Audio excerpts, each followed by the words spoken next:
22 anos então, né? Você se profissionalizou aqui. Isso. Na verdade, na Gávea, porque ainda não Na existia. Gávea, eu não sou menino, eu não sou, como é que fala? Menino do ninho? Não é o menino do ninho. Não sou. Não tive esse prazer. Mas voltou. Cresci num ambiente um pouquinho mais conturbado.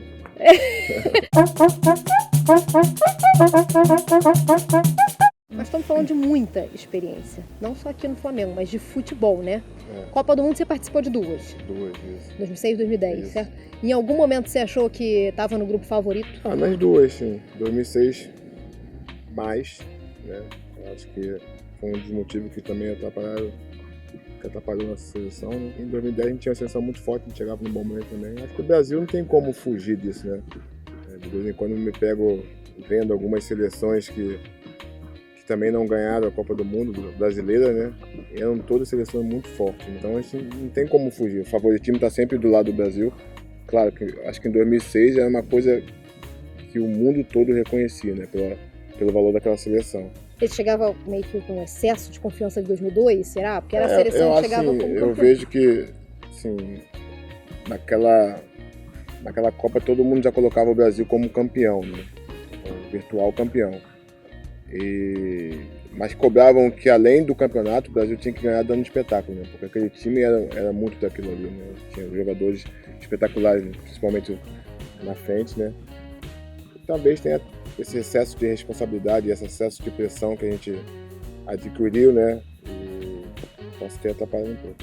Você não participou do grupo de 2002, mas em 2002 já começou Então, na verdade, em 2002 eu participei um pouco do grupo, né? Da Copa. Da Copa não. O Filipão, assim, quando estava formando o grupo, eu fui em muitas convocações, joguei alguns jogos. Também era uma seleção muito forte, né?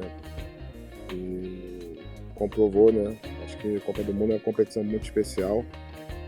É um mês que você tem que estar muito bem, física, tecnicamente, né? O jogo encaixado.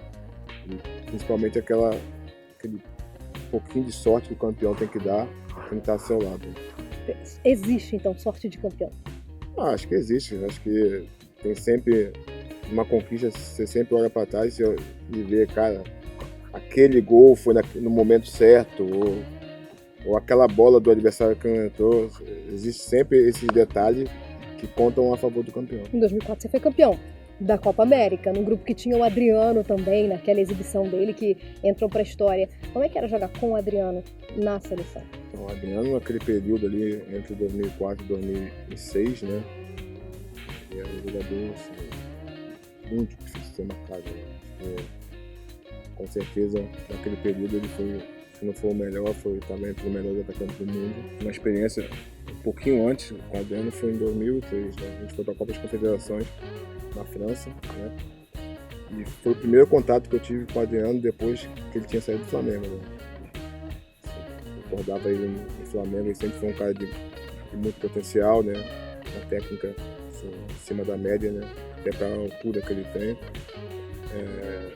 Mas ele é um garoto, estava começando, não tinha tanta experiência. Eu acho que não sabia usar o corpo ainda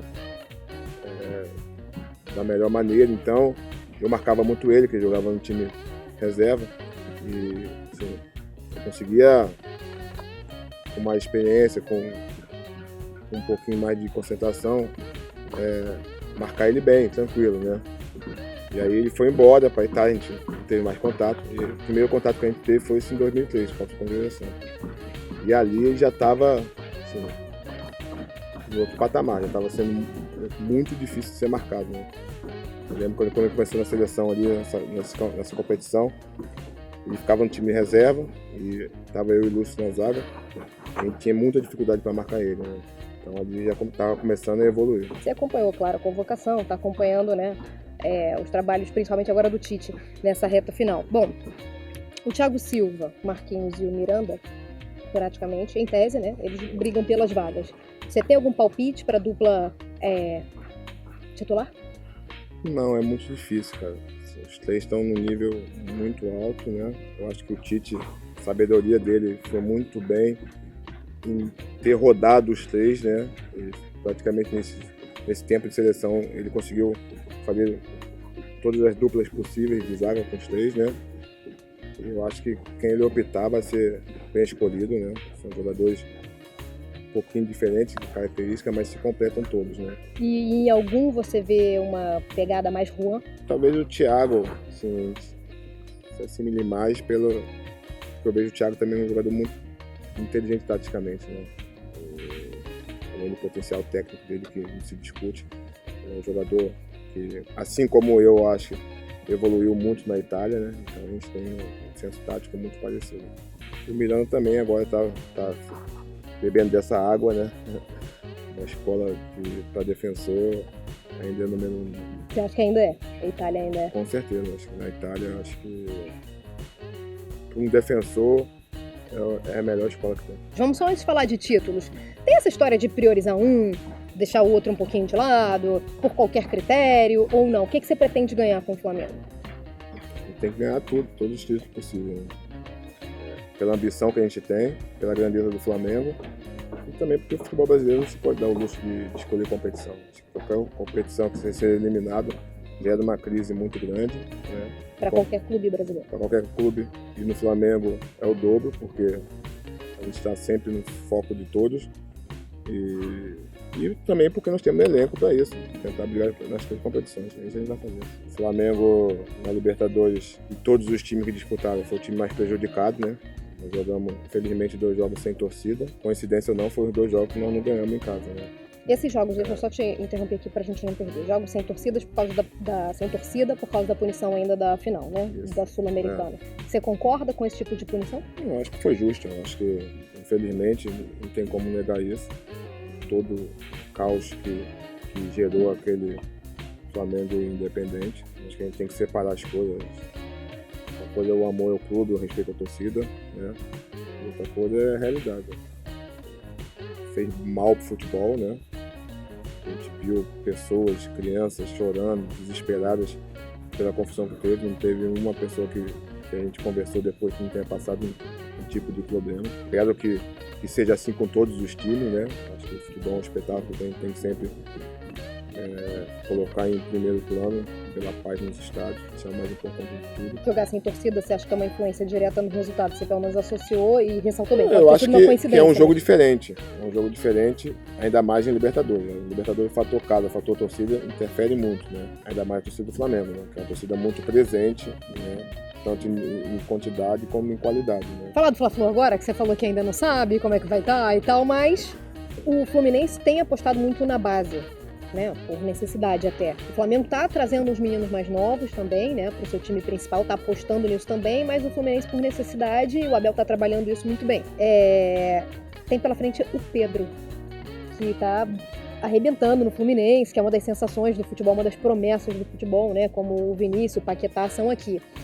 Qual é a tua opinião sobre essa garotada que vem surgindo? Você já passou por isso? Eu acho que é a essência do futebol brasileiro, né? Vai ser sempre assim. Acho que tem times que tem essa característica de apostar no jovem.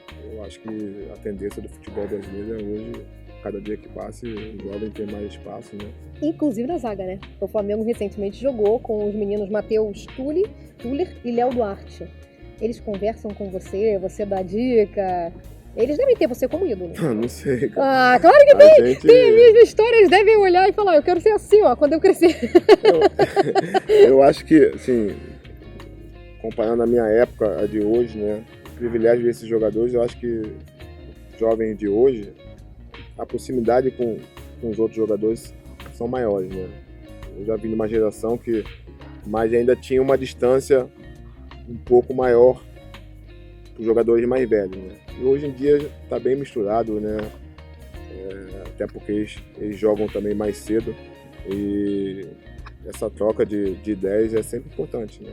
Tanto para eles quanto para a gente também. A gente falou do Flamengo, que aposta na base, o Fluminense que vem fazendo isso muito bem, o Botafogo, como o Flamengo também está fazendo um trabalho de técnicos, né, mais novos, veio com o Jair Ventura. Eu acho que, na medida do possível, o Rio de Janeiro está bem servido de divisão de base. Tá?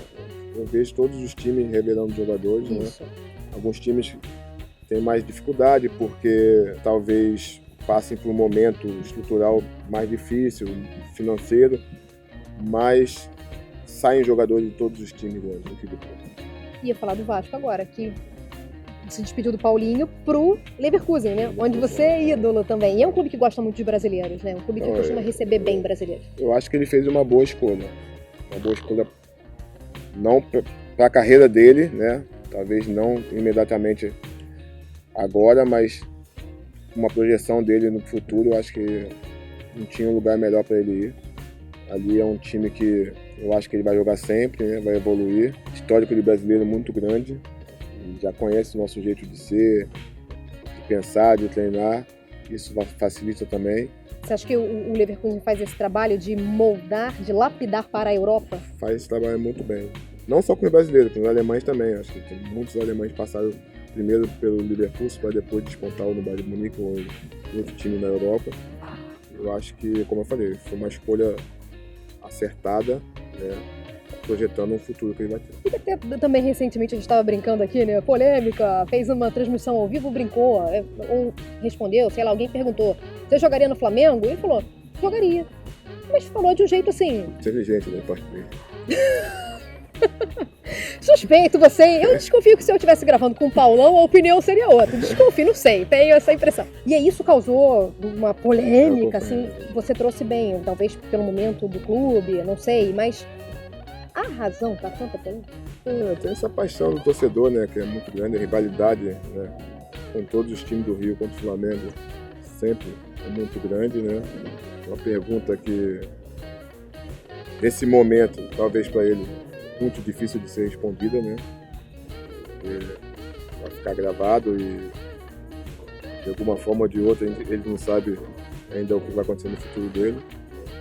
Acho que ele foi sincero, teve personalidade para a idade que tem, né? Acho que os torcedores têm que entender a posição dele. Quem é o melhor zagueiro hoje em atividade do mundo? Do mundo? O segundo, né? Primeiro é Juan. Sérgio. Tu acha o Sérgio Ramos? Eu acho. Final da Liga dos Campeões, foi de propósito ou não foi?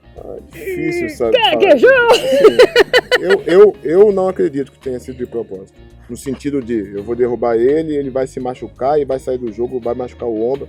Eu não sei o histórico do Sérgio Ramos, se ele já fez alguma luta, só se ele fez alguma luta, para ele ter o domínio do movimento. Talvez, assim, o que acontece algumas vezes é você está agarrado com o atacante é a estrela do outro time, você dá uma queda para intimidar ou para mostrar que você está ali e acontece isso, mas não vi uma maldade dele ter a certeza que ia machucar o jogador. Até porque ele é um cara que sempre foi muito duro, né? Mas nunca foi um cara totalmente maldoso. Você acha que não é da personalidade dele, é o jeito dele, mas não é maldoso? Eu acho que se ele quisesse machucar mesmo, ele chegaria de outras formas. Eu acho que ele não tinha noção que poderia ter acontecido com ele, sabe? E quem é o atacante mais difícil de parar hoje? Eu acho que Messi vai ser sempre ele, enquanto ele jogar. É maior do que o Cristiano Ronaldo, pode ser? Eu acho que pra marcar, assim, Messi é um cara muito agudo, pega a bola e vai pra cima e tem também muita inteligência no passe, conduz a bola com muita velocidade. É um cara muito difícil de marcar. E aqui no Brasil? Também não tem assim, que eu me lembro agora, rápido, um atacante que possa desequilibrar o jogo como tem na Europa, né? Mas tem alguns times que jogam muito bem, por exemplo. O Grêmio é um time que todo o sistema ofensivo funciona muito bem, e é difícil de ser marcado. Você acha que isso é mérito do Renato Gaúcho, do trabalho que ele vem fazendo? Também, eu acho que o Renato, assim, não conheço o dia a dia dele, mas tudo que o Grêmio vem jogando é muito do dedo dele, deu tranquilidade ao time, né, no momento difícil, né. O Grêmio já jogava, as pessoas esquecem, mas o Grêmio já jogava muito bem com o Roger, né, e depois teve um período de queda, um período normal, mas depois chegou o Renato, acho que deu uma tranquilidade ao time naquele momento, confiança, e depois colocou alguma coisinha a mais, que eu não sei o que dizer, e o Grêmio fez o salto de qualidade. Você jogou muito com o Júlio César, né? A gente falou da base, depois ele voltou, né? Recentemente, voltou, se despediu e você se emocionou muito na despedida dele. Ali passou um filme pela tua cabeça, porque você participou de toda a carreira dele praticamente, né? Praticamente a gente passou a carreira toda junto, né? Eu conheci o Júlio com devia ter 10, e também 10, né? Somos da mesma idade. A gente jogava futebol de salão junto. Então ali começou a nossa amizade. Eu já jogava no Flamengo, jogava futebol de salão em outro time, e ele só jogava lá. E aí, por essa influência, por eu estar no Flamengo, por esse também um torcedor do Flamengo, ele veio fazer um teste, passou e depois a gente percorreu praticamente todas as categorias de base juntos, né? Como seleção sub-17 juntos. Depois a gente foi muito precoce, né? Com 17 anos eu estava no profissional, ele com 18. Então a gente praticamente fez a carreira toda junto. E você não falou pra ele, tem mais lenha pra queimar, deixa mais pra frente. Você não tentou? Cara, a gente, sim, isso foi uma unanimidade aqui no CT. Todo mundo ficou apaixonado pelo período que ele ficou aqui, pela pessoa que ele era. Muitos não conheciam, não se conhecia o ídolo, o jogador. E eu tinha certeza do dia que ele pisasse aqui novamente, ele ia conquistar todo mundo, porque é um cara carismático demais, autêntico, né? Mas já via que ele fazia um sacrifício muito grande para treinar, né? Tinha muitas dores nas costas, né? Já venho muito tempo convivendo com isso. Cada dia era um sacrifício, se ia treinar ou não. Eu treinava 2 dias, parava 3 dias, e toma remédio daqui, remédio lá. E aí fica difícil, né? Como amigo, fica difícil você querer que o cara continue nesse sacrifício todo, né? Até porque já tem uma idade. E até porque ele foi muito verdadeiro e muito claro quando quis voltar ao Flamengo, né? Que era para fazer assim, 3 meses e se despedir, né? Mas sim, particularmente fiquei muito feliz da forma que tudo aconteceu, né? O jogo de despedida dele foi um jogo emocionante, como você falou. Maracanã cheio, né? A contribuição maior que ele podia ter dado dentro de campo do Flamengo foi naquele momento. Naquele momento a gente estava passando um momento muito conturbado, de muita pressão. A gente tinha vindo de um empate com o Santa Fé em casa, né, no Libertadores. E com certeza aquele jogo ali seria um jogo de muita contestação. Maracanã talvez vazio, né, seria um jogo muito difícil para se jogar. E ele sozinho colocou aquele público todo no Maracanã. E depois fez uma partida maravilhosa. E daquele dia em diante o time deu uma retomada. Você acha que ele foi um marco para mudança nessa curva do Flamengo? Eu acho que foi uma vitória muito importante, né? Porque, como eu falei, é um jogo que tinha tudo para dar errado. Pelo ambiente que estava, tinha vindo de um empate. Próximo jogo em casa, ia ser muita cobrança, muita crítica. E naquele momento, né? Todo aquele público que deu, claro, que o torcedor também vai para ver o clube, né? Mas acho que a mobilização pela despedida dele foi muito grande e isso ajudou o Flamengo naquele. E você já pensa em aposentadoria também? Eu penso. Todos os dias eu penso, não penso. Não, mas ainda é uma coisa que tem assim... dia que eu penso mais, tem dia que eu penso menos. Né? Tem dia que eu falo, caramba, tô bem demais, posso jogar mais não sei quantos anos. Tem dia que eu volto à realidade e falo, caramba, será? Assim, é inevitável, vai chegar, né? E aquilo que eu sempre falei, o campo vai dizer. No momento que eu não esteja mais ajudando meus companheiros dentro de campo, chegou a hora vai chegar a hora de parar de jogar, né? Eu falo isso, ajudar no sentido de não é jogar mal, ou errar um lance, isso aí faz parte do futebol, mas quando eu não tiver com mais condição de competir, né, com meus companheiros e com meus adversários, né, eu vou ser o primeiro a falar que não vai dar nada. E é muito bonita a sua carreira, a sua história, viu? Parabéns. E eu já tomei muito tempo, né? A gente ficou conversando, foi lá, voltou no Júlio. Tá bom. Ó, te agradeço muito, viu, pela sua atenção. Só recapitulando, a gente tem sorteio de Libertadores pela frente. Você falou que qualquer time que nesse pé da competição vai ser difícil. Tem alguma preferência? Algum que pode repetir o Grêmio? Não, nenhuma preferência. Eu acho que independente de nós ficar em primeiro, segundo, decidir em casa, decidir fora, o mais importante é o jeito que a gente vai chegar no dia do jogo. Muito bem. Agora sim, então. Obrigado pela sua atenção e a gente se encontra toda semana aqui no youtube.com/segue o baile. Até a próxima. Tchau, tchau. Tchau, Juan. Tchau, tchau.